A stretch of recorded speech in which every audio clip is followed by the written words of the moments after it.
Estou muito feliz por você estar acompanhando mais um programa Encontro com a Palavra. Bem-vindo a mais uma aula sobre os profetas do Velho Testamento. Estamos estudando o livro de Miqueias. Já vimos que ele foi um dos maiores pregadores entre os profetas. Ele é considerado um dos mais importantes profetas, no mesmo nível do profeta Isaías.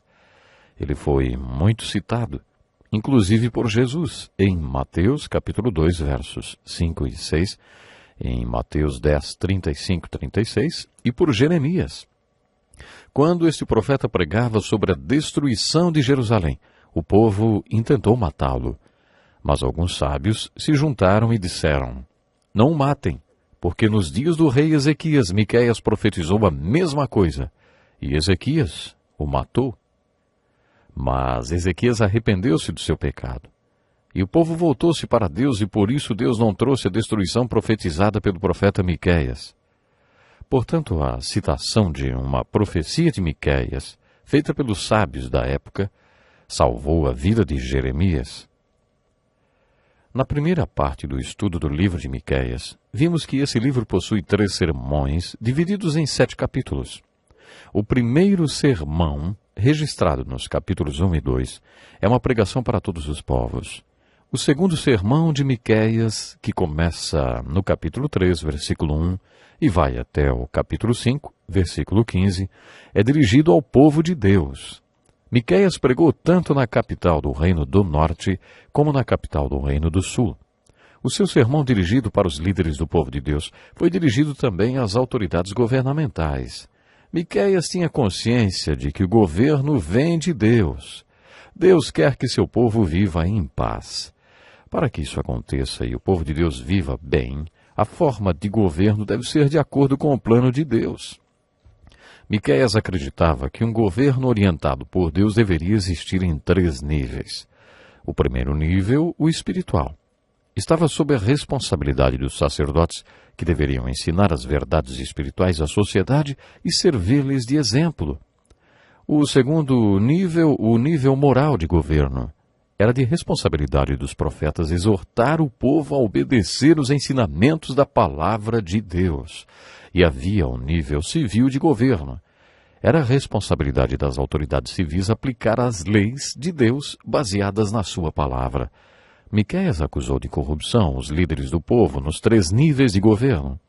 A mensagem de Miqueias foi dirigida a esses líderes nos 3 níveis de governo.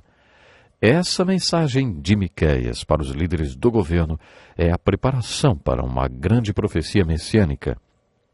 Podemos dizer que o terceiro sermão de Miqueias foi um sermão positivo.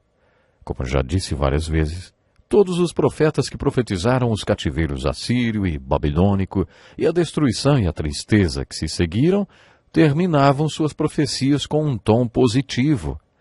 Eles não terminavam suas mensagens apenas com o cativeiro. Todos esses profetas terminavam as suas profecias com uma mensagem positiva, de esperança. Quando eles pregavam para o Reino do Sul, falavam sobre o retorno do cativeiro babilônico depois de 70 anos. Quando pregavam para o Reino do Norte, seus sermões eram otimistas e referiam-se ao final dos tempos. Todos eles profetizaram a dispersão do povo de Deus por todo o mundo e o retorno dessa dispersão, que seria um retorno geográfico e político para a terra de Israel e que nós presenciamos hoje. Depois eles profetizaram um retorno espiritual de Israel para Deus. Isso nós ainda não vimos. Já vimos o retorno político-geográfico cumprir-se ao pé da letra, e isso nos leva a acreditar também no retorno espiritual. Nesse terceiro sermão, Miqueias prega sobre a restauração após a dispersão. É nesse contexto que ele profetiza sobre o Messias. Nessa profecia messiânica, Miqueias tem em mente os 3 níveis de governo do segundo sermão. O príncipe, que representa os líderes civis, o sacerdote, que representa os líderes espirituais, e os profetas, que eram os líderes morais do povo de Deus. Na opinião de Miqueias, os líderes dos 3 níveis de governo não governaram como deveriam.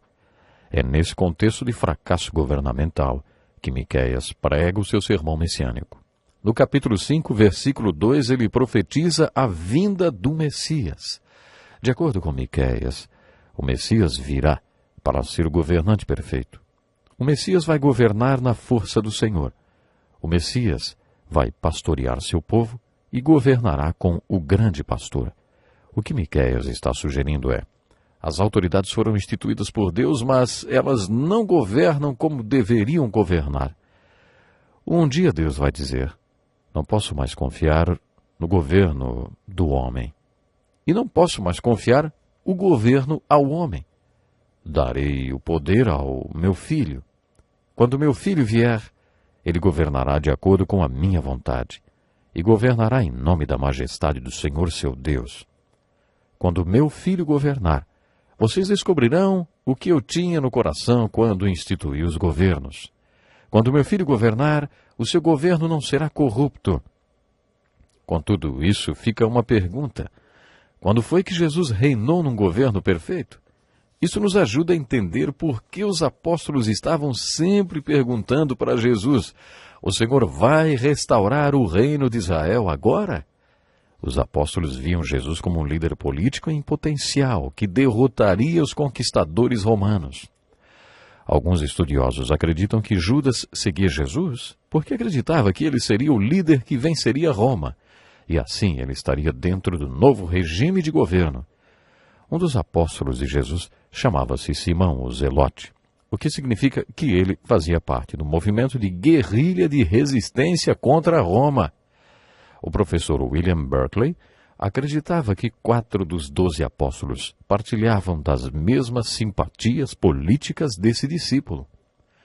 Por causa de passagens como essa encontrada no livro de Miqueias, os apóstolos que conheciam o Velho Testamento achavam que Jesus era o Messias que seria seu líder político e que ele reinaria, exercendo um reinado perfeito. O que eles não viam e que as pessoas, de modo geral, não observavam numa primeira leitura do livro de Miqueias, é o que chamamos de o grande parêntese. Jesus deixou claro para os apóstolos que sua vinda aconteceria em 2 adventos. Nós usamos o termo primeiro e segundo advento de Jesus, primeira vinda e segunda vinda. No Evangelho de Lucas, capítulo 4, verso 18, Jesus citou Isaías 61 e nos deu o que os estudiosos chamam de o Manifesto do Nazareno.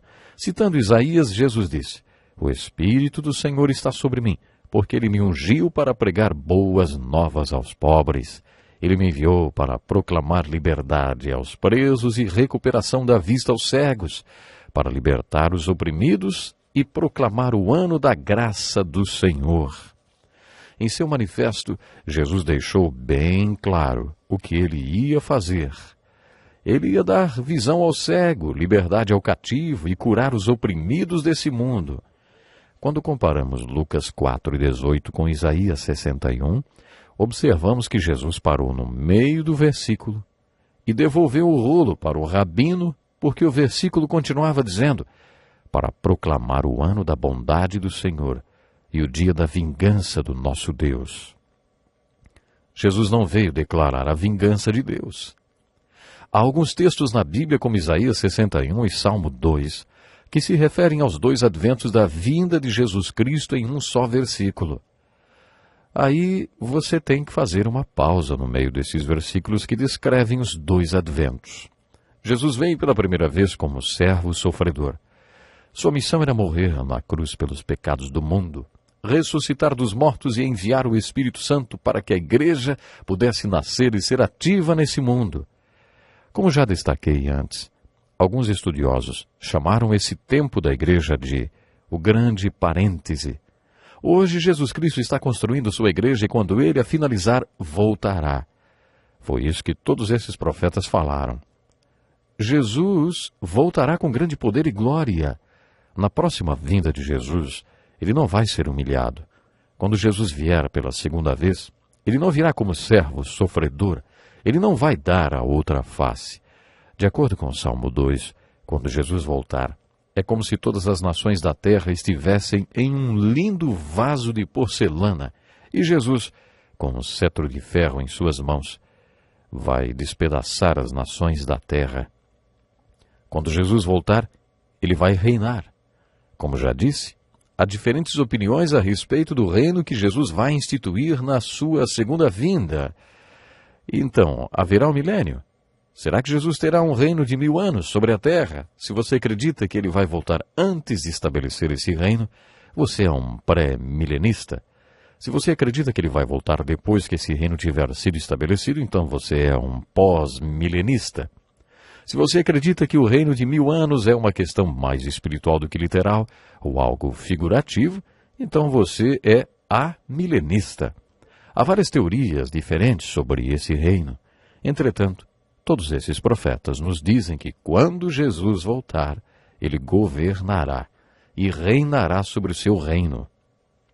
A apresentação que Miqueias faz da vinda de Jesus deve incluir seu segundo advento, porque é nesse segundo advento que Deus dirá a seu povo: eu tentei dar a vocês a oportunidade de governar, mas houve corrupção em todos os níveis de governo. Suas autoridades civis julgaram sob suborno. Seus líderes espirituais ensinaram visando lucro. Seus profetas adivinharam em troca de prata. O governo que Deus planejou para seu povo não deu certo por causa do pecado de seus líderes. Portanto, de acordo com a pregação desses profetas, o dia está chegando, quando Deus assumirá a responsabilidade pelo governo. Deus não vai mais delegar autoridade aos homens. Ele vai dar o governo ao seu Filho, e o seu governo não terá fim. O Filho de Deus reinará como Rei dos Reis e Senhor dos Senhores. Essa é a mensagem que Miqueias pregou. Esse foi o contexto no qual ele profetizou a respeito do Messias, inclusive onde Jesus Cristo nasceria. Que pena, mas infelizmente eu tenho que parar hoje. O relógio está me dizendo que o meu tempo já acabou. Por favor, se planeje para estar conosco no próximo programa. Vamos, no próximo programa, ver um texto escrito por esse profeta que muitas pessoas consideram uma das passagens mais importantes de toda a Bíblia. Deus lhe abençoe e até o nosso próximo encontro. Este é um estudo escrito pelo Dr. Dick Woodward, na voz do pastor Edson Bruno.